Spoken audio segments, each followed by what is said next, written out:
another episode of Unsubscribe, the Demand Drive podcast.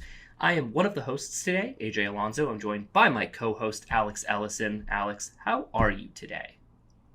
Pretty good. I'll give it an 8 so far.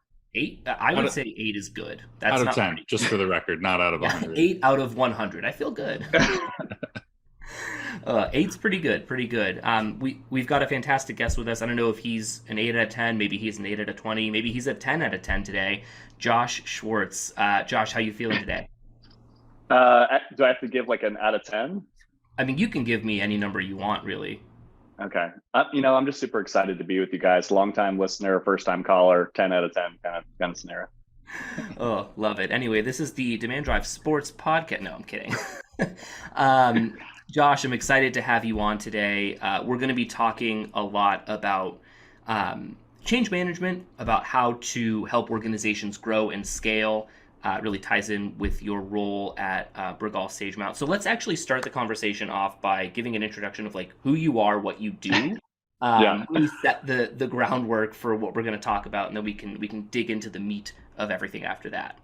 Yeah. Well, so my name is Josh Schwartz, operating VP at Bregal Sagemount, which is a private equity firm based out of New York City. Currently, we're about $6 billion in capital raised through 4 funds. And really what my role is very simple. Like what we try to do is we want to triple the valuation of a company in 3 years. So that's my job, is to come in and help advise the company on how they're going to do that. And most of that comes through sales, marketing, account management, some product packaging and pricing. But it's really to go in, uncover what those opportunities are, and help work with the management team to really realize those opportunities to help 3x the business. Awesome. So you come in and you're like, hey, you guys are doing great. Let's throw some fuel on this fire and figure out how to triple within the next 3 years. Yeah.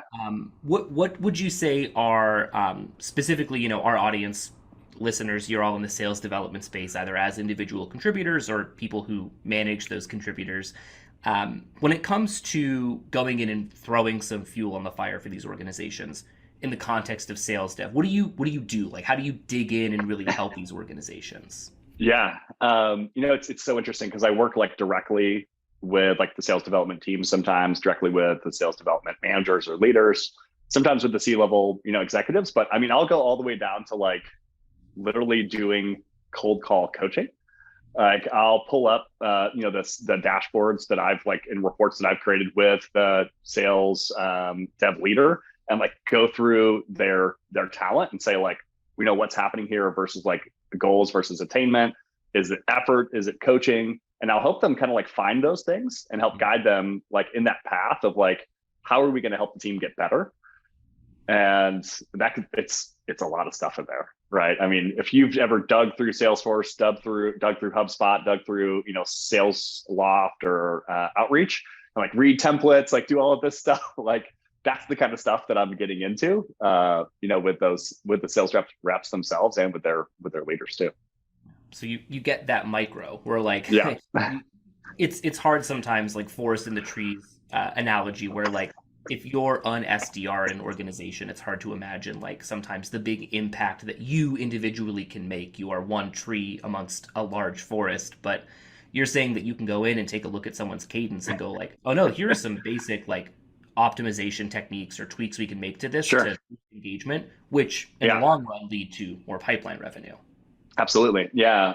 And it's all, I think in the end, it's about performance. And I always tell the leaders and the reps themselves too, like, here's the way I look at it.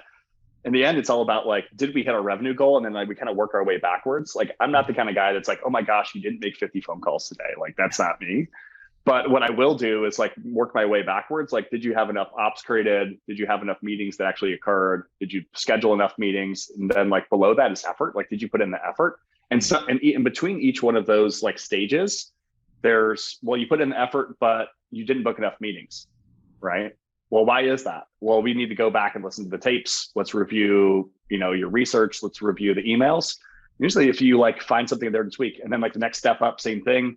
If you booked a lot of meetings, but they're not showing up to them, there's something in there, right? Mm-hmm. So I think each one of those steps is really important to take a look at and review and help maximize with the rep and with the manager and help, figure out what that coaching plan is to get better. Because I mean, guys, like when it comes to that role, it's all about numbers. And then there's like the science and the art to it, right? So it's like, look at the conversion rates and figure out between each spot, like what it is we need to tweak and what we need to work on. Yeah, that makes total sense. I'm curious to hear, because right, you're an outsider essentially coming into these companies, right? You're a new face at the very least. Maybe they're not. Some people at the company might not be happy about the new funding or private equity. I don't know. That happens. But you have to come in and you have to make these changes. Sometimes they're small, right? Change the messaging, change the cadence, but I'm sure sometimes they get a lot bigger. They are big. I'm really curious, and I'm sure there's tons of answers to this, but like, what are some of the bigger challenges that you face when coming in and trying to make change in an organization, especially when there might be some pushback at various levels within? Yeah, it's like, how does a nice guy like me infiltrate, a company? I wonder. Yeah. No, I think it's about like shared vision and shared goals. In the end, I think we have to like start really high level, and we have to say like, look, what the private equity firm wants is we want to exit and we want to triple our money. Like, that's great. But behind that is like everyone else's goals, right? Like, why does AJ want to be successful, right? Does he want to make money for his family, for his friends? Does he want to get promoted? And I think that we all have to be aligned on like what it is we're trying to accomplish. And once we figure that out, then it's more about like, okay, how can I make your life better? And like, how can I work with you to get better? I mean, I couldn't tell you like how many times I literally have sales reps reach out to me after they work with me, like after I move on from that company, to say thank you. I'm like, I'm still using the stuff that you taught me. So like, that is kind of like how I'll frame it. I'll say like, look, guys, like I'm here today to help you get better, but I'm going to teach you things that you're going to take, not just here, but at every single company that you go to from now on, and you're going to be successful and you're going to make a ton of money. How does that sound? And you're like, well, I don't know. It's like, success, money, who needs it? Right. No, I mean, but I think in the end, everybody wants to be good at what they do, right? I mean, you took the job for a reason and you go to work and, you want to be successful, right? But it's aligning incentives is definitely a big piece to that, to answer your question, Alex. So. I really like the way that you frame that. And it, in my mind, maybe I'm incorrect, and I don't want to start like a turf war between private equity and VC, but it seems like when a company gets some type of private equity funding, there's more of a vested interest, or at least in what I'm hearing. There literally is a vested interest. Yeah, like you're getting in there because you want to triple money in 3 years, you get to exit, everyone's happy. Whereas look at the market today in terms of VC funding, you see a lot of organizations raising tens to hundreds of millions of dollars, and they can't quite meet the lofty goals or expectations set. So then they have to start laying people off. And it feels like, and again, not starting a turf war, correct me if I'm wrong, but when it comes to someone coming in with private equity funding versus venture capital funding, there is more of a hands-on approach in terms of you getting in there and going into the weeds and trying to fix the little things to make big changes, rather than here's money, see what you can do with it. Sure. Yeah, no, I think it's just two different approaches, right? I think, and even in private equity, there's different approaches, right? Mm-hmm. I think, if you look at Vista or you look at Blackstone or like at the Sagemount level, like what we do, I mean, when you're taking the money, you have to consider what it is coming along with it. And that's actually a lot of times how we pitch like to our potential investments is, look, you own the company, right? You own this percentage of it. What is the likelihood of yours being successful on your own if we just handed you cash? It's pretty good.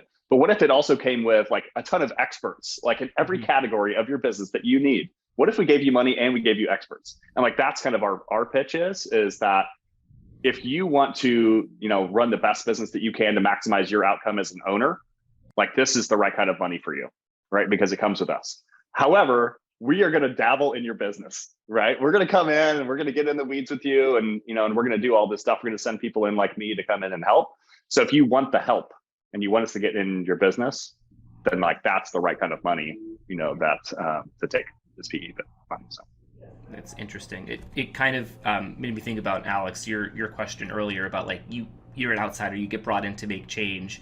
Yeah. I feel like when you're talking to someone who owns a business, like you said, like you own X% of this business. If you just kind of got money, you could do it on your own. Would you be successful?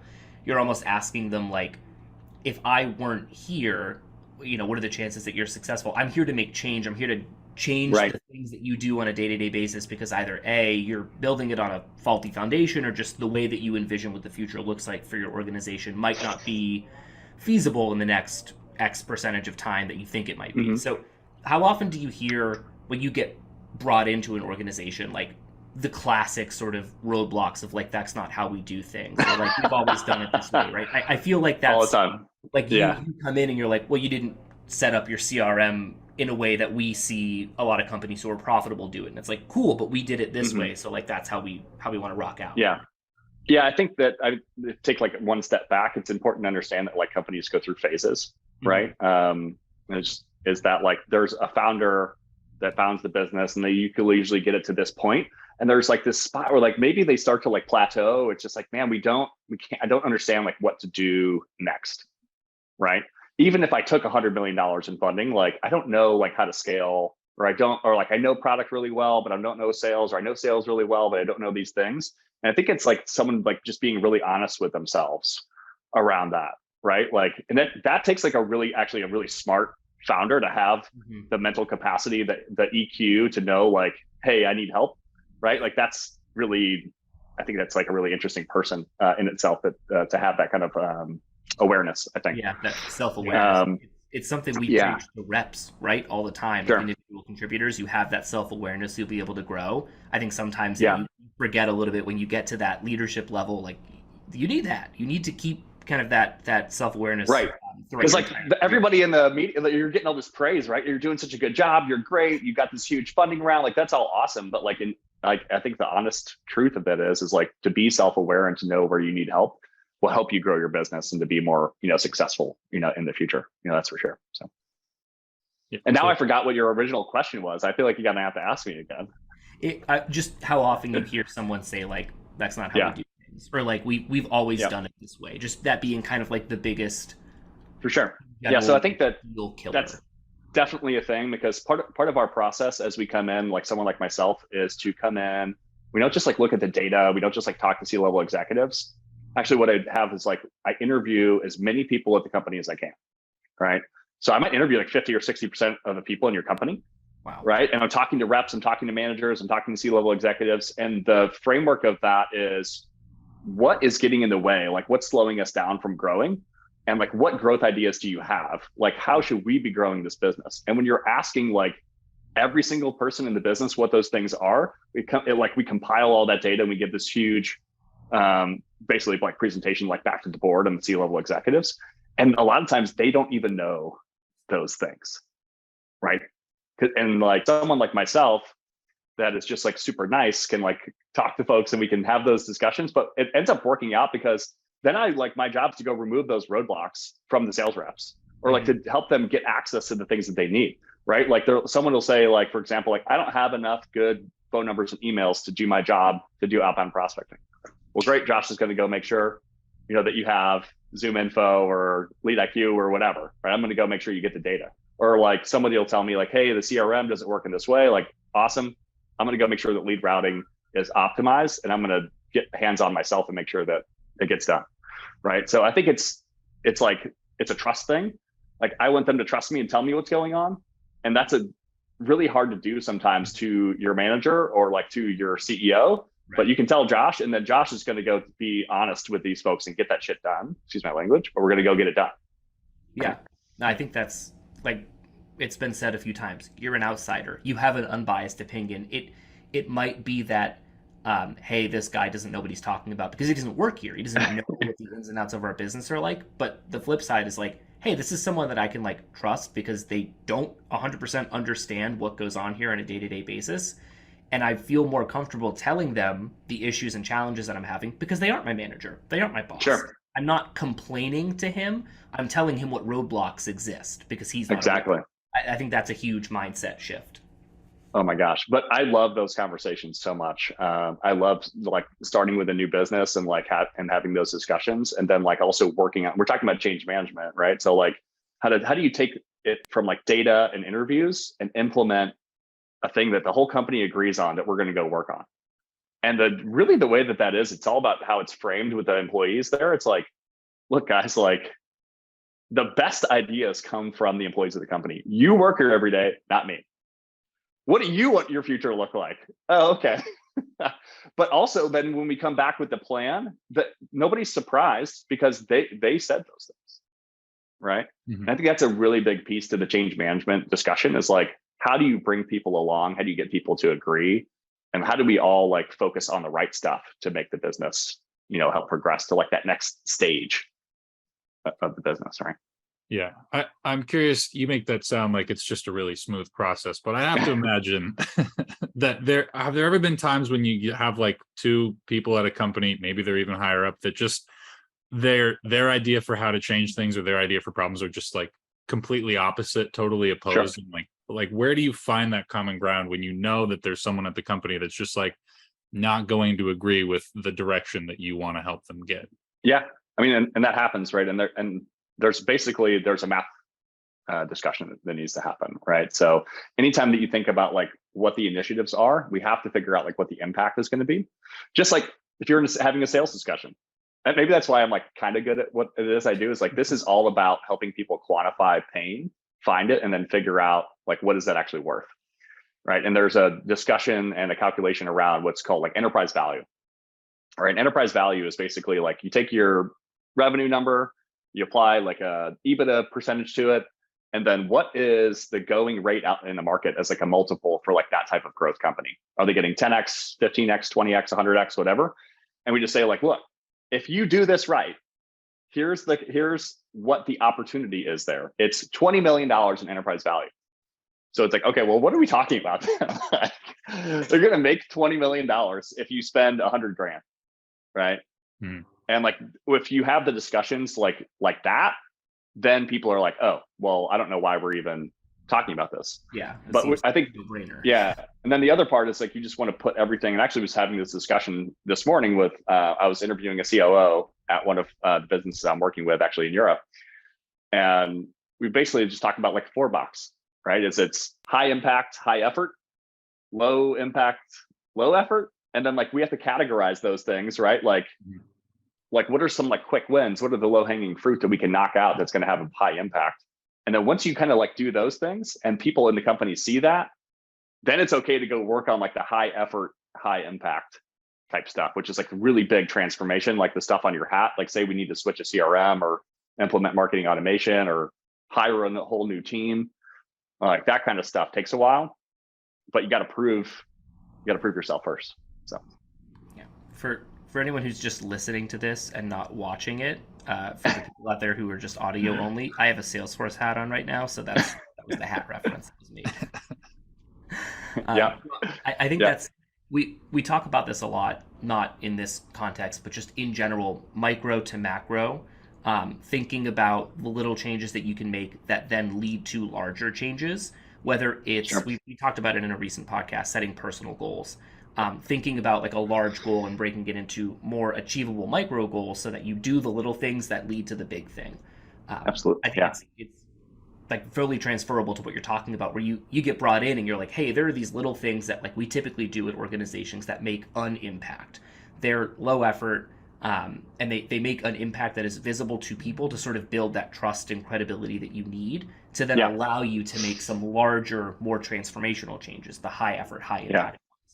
Well, AJ, let me ask you a question. Like, have you ever seen like the light bulb go off or like the gears start turning in somebody, like after you teach them something, like you teach them like a new tactic or sales tip or whatever, and like they go and do it and then they come back and like it's working? Yeah. Yeah, it's that. I just actually had one of those moments on Wednesday this week, so just yesterday. We were teaching this specific sales tactic at one of our portfolio companies to all the account executives. And it was all about discovery, reinforcement of pain, and like back to this whole thing about like quantification. And it was something they hadn't been doing, but like you could literally see in the moment, like because what we were doing is we were having each one of those reps share what they did the past week on a sales call, like sharing how they were able to quantify. And like you can see the gears turning and the light bulbs going off, and like there's this whole new discussion going on around like we need to do this better. Right. But they're all learning from each other at the same time, too. And like that's the type of stuff that I want to facilitate, inside of a company. And that's like a real sales enablement, stuff, right? But if we think about, there's really only 4 levers you can pull inside of a company to help accelerate growth and sales. There's like how many at-bats you get, right? Like how many calls you take or meetings, what's your conversion rate on those? And then it's like sales cycle time and ASP. But like conversion and like sales enablement is like one of the like most obvious ones, like all the time, right? Because usually if you go in and you look at like all of your SDRs or all of your reps, usually like there's a stack rank, right? Like somebody's really good and then you got a bunch of players in between, like you got people ramping. Well, the question is like, well, what if everybody performed like the guy at the top or the gal at the top, which actually more often now times the gal at the top, right? And there's this gap between those people. So it's like, how do you get C players to B, B to A? And like, that's, I really love those discussions, to be honest. So I find it refreshing, I guess I would hear, or would say that like a lot of times you look at the I guess the big 3 at any organization, it's people, process, technology. And more often than not, when you want to change something like conversion rates, like, hey, our funnel is being filled, account executives are having good conversations, but we're not winning enough deals. Oof. I feel like leaders typically look at process or tech before people, and they're not looking at some of the small things like you're talking about, like this one thing that you're doing during discovery that might be able to increase your win rate by even just like a small amount. Having that permeate through the entire organization and starting to build more of a, I guess, build that education into how they go about their role. That can make huge impacts over time, but they want quick wins. They want like, hey, our conversion rate's 18%. It's got to be 35%. What tech can we bring in to change something? So I love. Oh my gosh, yeah. You talk with people. You get people to make that change through training and education and reinforcement of that. So it's a long-term, more sustainable, not just for the business, but for the individual too. Yeah, I mean, don't get me wrong. Like technology is great, right? Like we can. I'm not bashing tech. Better lead routing or whatever that is, like speed to lead, more outbound, better calls. Like I personally like, I'm a huge fan.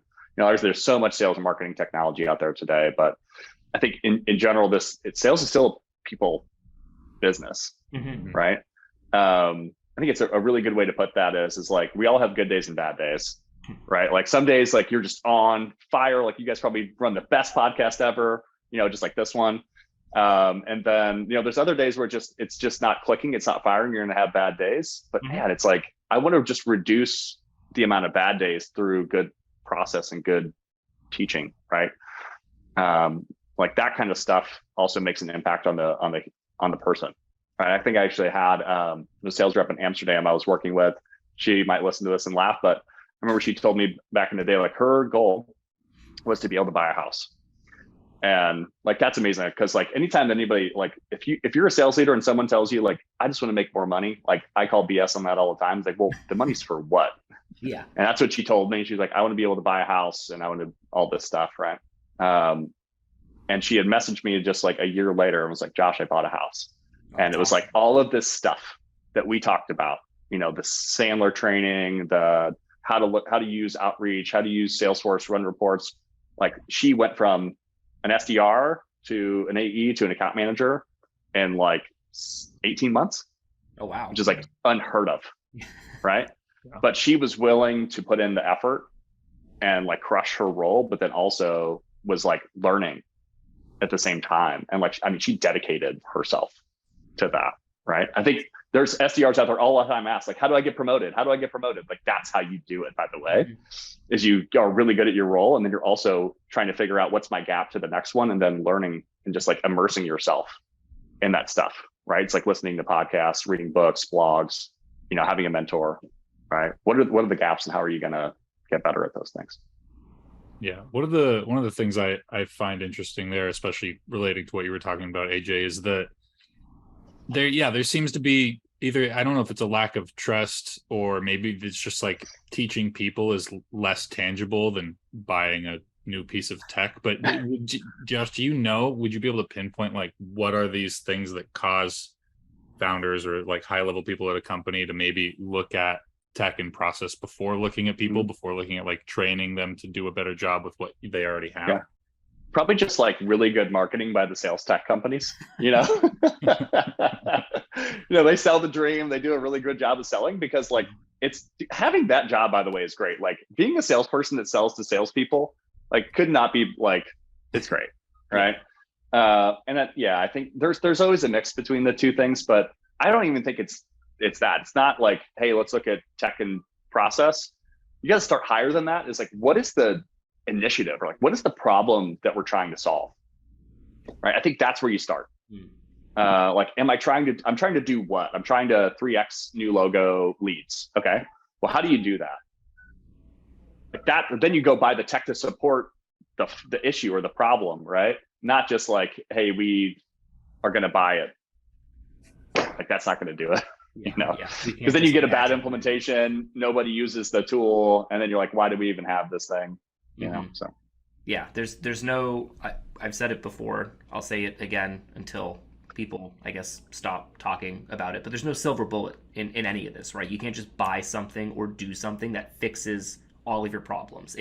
It's all about consistency. It's all about building up these like small foundational skills and processes that ultimately help you achieve, like you said, that big end goal that you have. If you want to triple the number of logos that you have, no piece of tech is going to just magically do that for you. No, you can make it easier. Just do it for you. If that was the case, if it was that easy, whatever that company is would be quadrillionaires. Like everyone would have it. And in all reality, it's usually a bunch of small things. One of the companies I'm working with today, who their sales leader is amazing, out in Orange County, LA area. What we found like during this whole like interview process and things like that was just all of these like tiny little gaps in process, right? And we were able to like take screenshots, expose some of those things, and like make recommendations back to the leadership on how to do those. And like they ran with them, and like we haven't really like hired anybody there or like changed CRMs or like done anything yet. And they've already basically like almost 3x'd their sales in a like 8-month period just by like tweaks, like tiny little tweaks that they're doing. Now we found them, but she is the person like at the company, like working the change management.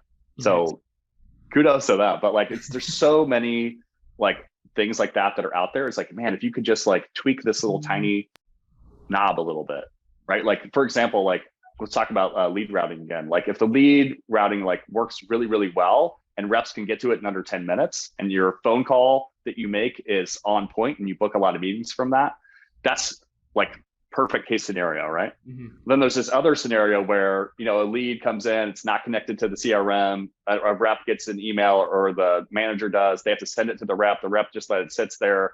The SLAs, they have to get it back to it in 48 hours. They just send an email, nobody ever responds. Well, it's like there's so many gaps in that process, right?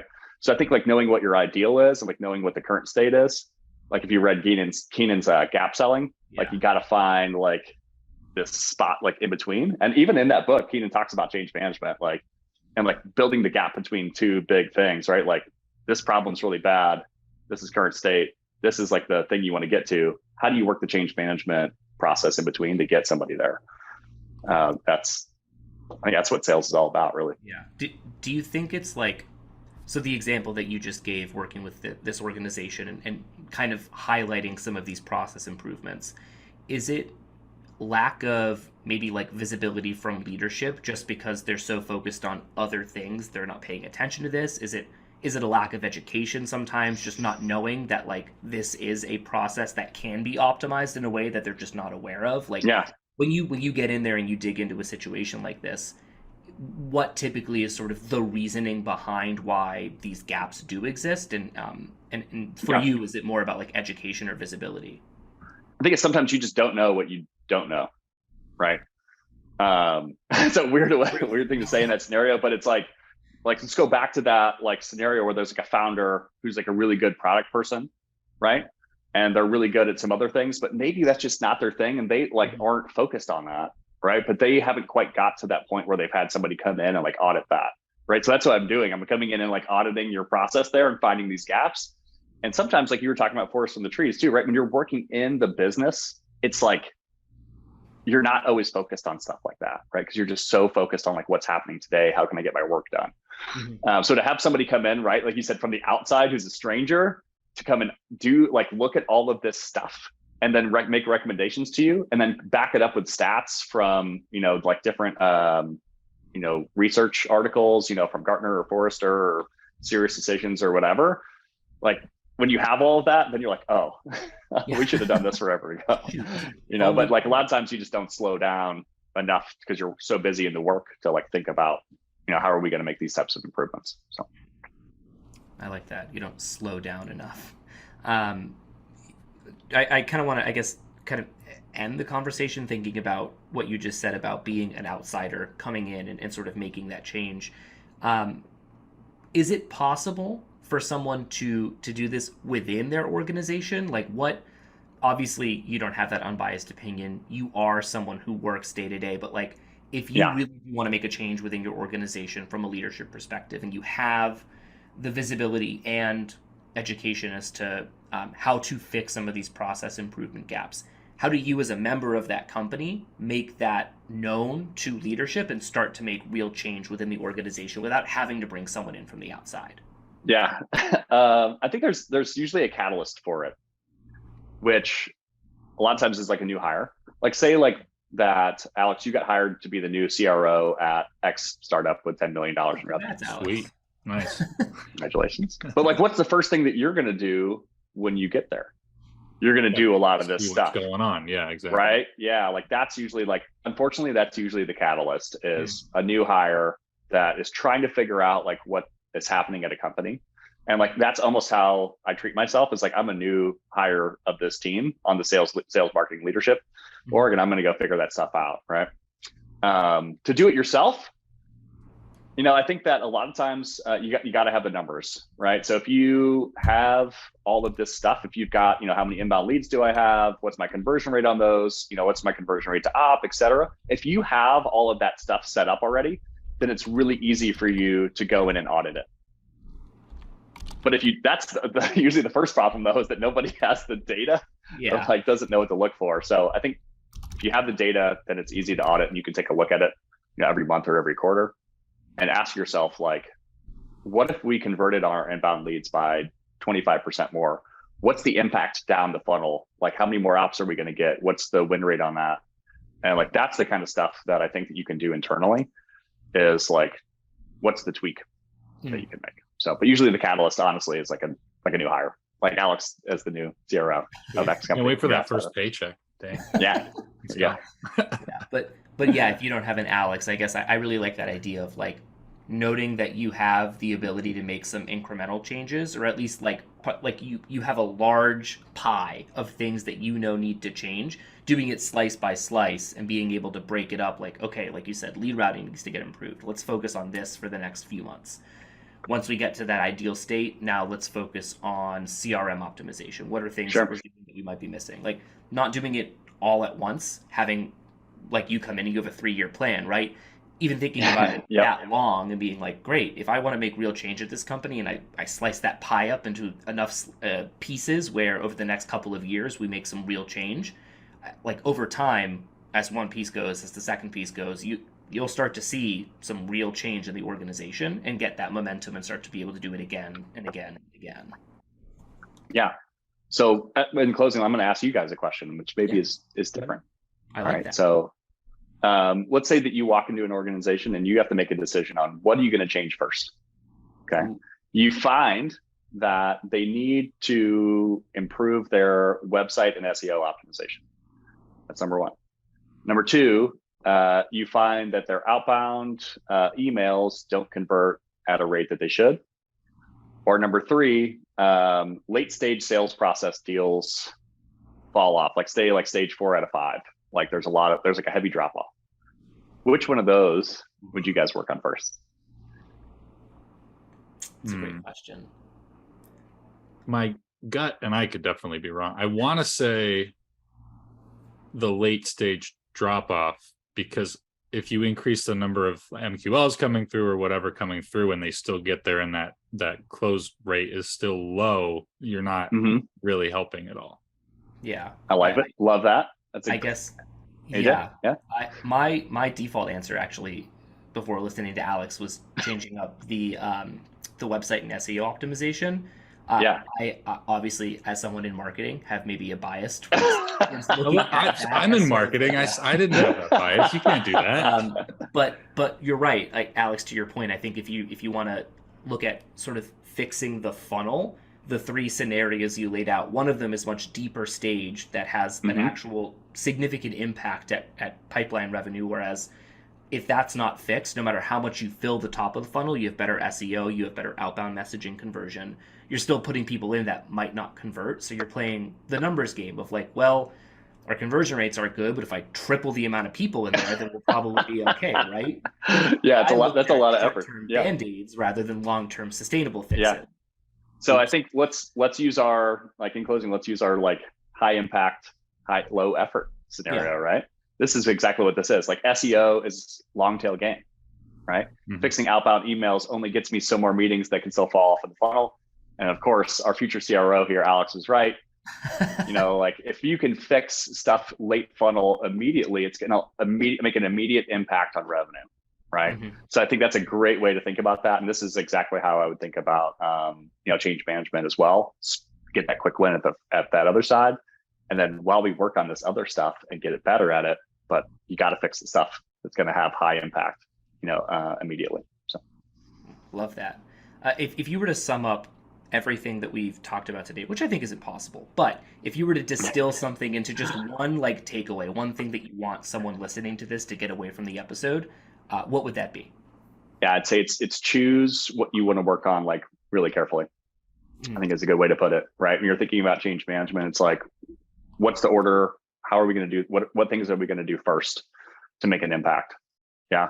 And I think it's just like that perfect scenario, right? Is it this thing at the end that we know we're going to get more money from, or is it this thing that's going to take a long time that maybe won't prove to the team what we're doing works? And I'd say the same thing for anyone that gets hired in a C-level executive position or management position. Like you also have to make that decision, right? And if you're an SDR and you're a BDR, this is the way that I would take that, which is like, what is the one thing that you can choose to work on today that's going to have the biggest impact on your conversion rates?